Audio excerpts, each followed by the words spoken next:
Circular sitting arrangement ఇది. ఒక వ్యక్తి మధ్యలో కూర్చుంటే ఫేసింగ్ సెంటర్, ఒక టేబుల్ కి రౌండ్ గా కూర్చొని ఈ విధంగా ఒక మనిషి, ఇక్కడ ఒక మనిషి, ఇక్కడ ఒక మనిషి, ఇక్కడ ఒక మనిషి, ఇక్కడ ఒక మనిషి, అట్లా రౌండ్ టేబుల్లో కూర్చుంటారు. ఆయన తలకాయ, ఆయన ఒక బాడీ, ఆ రెండు చేతులు. యువతల పక్క చెయ్యి వచ్చి రైట్ చెయ్యి, యువతలు వచ్చి లెఫ్ట్ చెయ్యి. ఈ విధంగా అందరూ కూర్చుంటారు. ఆయన లెఫ్ట్ రైట్ లెఫ్ట్ రైట్ అని.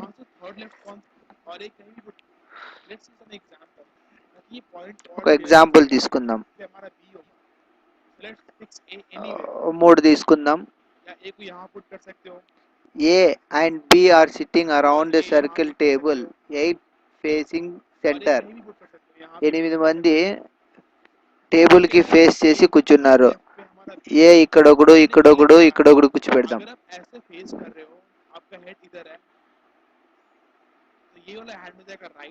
B is third to the left of A అన్నారు కదా.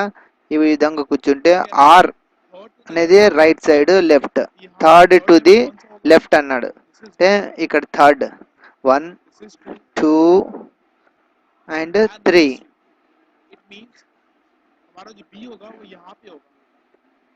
బి అనేవాడు అక్కడ ఉంటాడు. ఇక్కడ చూడండి సేమ్, అక్కడ ఒకడు రైట్ సైడ్ లెఫ్ట్ సైడ్ ఈ విధంగా ఈడొస్తాడు. నెక్స్ట్ ఏ అనేవాడు ఇక్కడ వస్తే మనకి లెఫ్ట్ సైడ్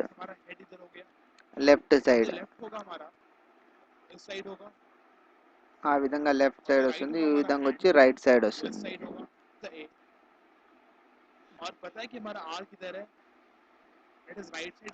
ఇక్కడ రైట్ సైడ్, సెకండ్ రైట్ అంటే 1, బి ఇది సెకండ్ రైట్ టు ది ఏ అన్నారు కాబట్టి ఇక్కడ చూడండి ఏ ఒక్క రైట్ లో బి ఉన్నాడు.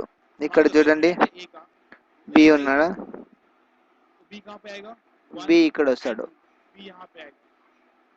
నెక్స్ట్ ఇక్కడ చూడండి రైట్ అన్నారు కదా, ఇక్కడ నుండి ఇక్కడికి వస్తాడు రెండో right. Next B is to the left immediate అన్నారు కాబట్టి ఇమ్మీడియట్ లెఫ్ట్ అన్నాడు అంటే లెఫ్ట్ సైడ్ లో. ఇమ్మీడియట్ అంటే ఇది, మళ్ళీ ఇక్కడ ఇమ్మీడియట్ లెఫ్ట్ అంటే ఇక్కడ. నెక్స్ట్ ఇమ్మీడియట్ లెఫ్ట్ అంటే ఇక్కడ వస్తాడు.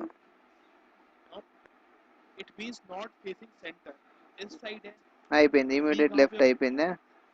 ఏ person facing outside, outside అంటే ఈ విధంగా బయట పక్కకి.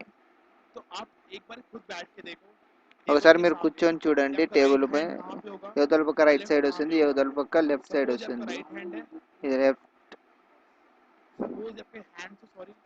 తిరగండి, మీకు రైట్ అది, ఇది రైట్ వస్తుంది, ఇది లెఫ్ట్ వస్తుంది. ఇట్లా సర్క్యులర్, ఇట్ సర్క్యులర్ గా ఇట్లా ఈ విధంగా వస్తుంది. రీజనింగ్ అనేది కొంచెం కామన్ సెన్స్ అనేది యూజ్ చేయాలి, మీ తెలివి యూజ్ చేయాలా. And B are sitting around the circle, 8 facing outside అన్నారు. అవుట్ సైడ్ అంటే బయట, బయట పక్క, లోపల పక్క కాదు, facing. B is third to the left of A, B is third to the left of A అంటే ఏ అనేది ఇక్కడ రాసుకుందాం, third to the left of A. Third to the left of A అన్నాడు కదా, ఏని అంటే వెనకాల నుండి రావాలి ఎప్పుడు. ఏ ఇది third to the left, left అంటే యువతల పక్క తిరిగితే వీనికి రైట్ యువతల పక్క వచ్చింది, అవతల పక్క లెఫ్ట్ వచ్చింది.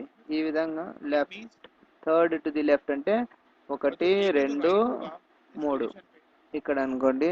వీనికి లెఫ్ట్ అంటే యువతల పక్క రైట్, యువతల పక్క లెఫ్ట్ ఇక్కడికి వస్తుంది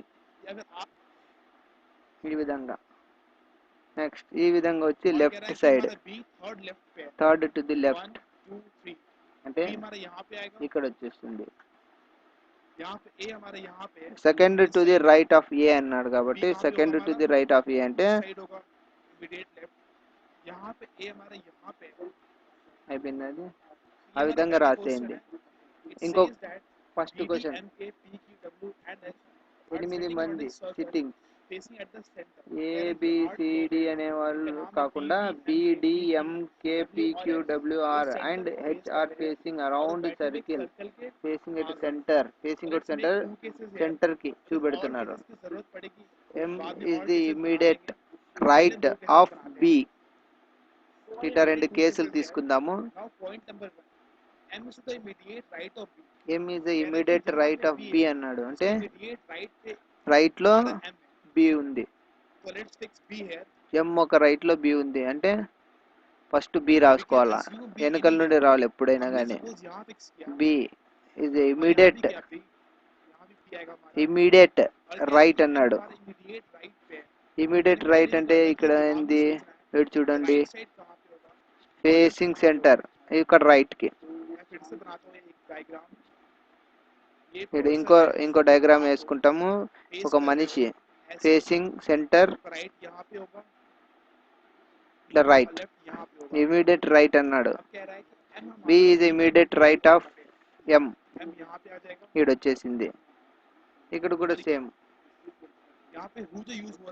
ఇక్కడ హూ అనేది ఏ B కోసం, is the fourth to the right of K. B is the fourth right of K అన్నాడు కాబట్టి K కు రైట్ లో ఫోర్త్ లో B ఉన్నాడు. ఇక్కడ చూడండి, ఫోర్త్ కి